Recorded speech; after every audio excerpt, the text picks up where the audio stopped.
Hamas যুদ্ধবিরতি চুক্তি না মানলে ইসরায়েলি প্রধানমন্ত্রী বেঞ্জামিন নেতানিয়াহুকে গাজায় সামরিক অভিযান পুনরায় শুরু করার অনুমতি দেওয়ার কথা বিবেচনা করবেন বলে হুঁশিয়ারি দিয়েছেন মার্কিন প্রেসিডেন্ট।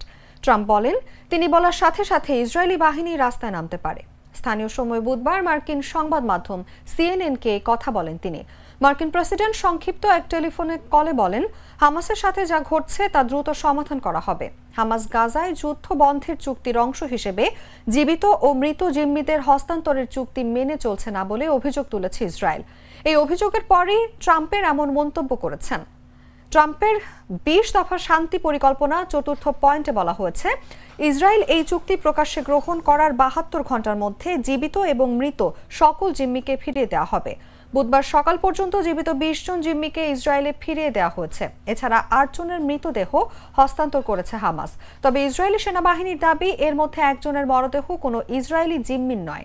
ট্রাম্প সিএনএনকে বলেছেন, এই মুহূর্তে হামাস ঘরে ঢুকে হিংস্র দলগুলোকে নির্মূল করছে।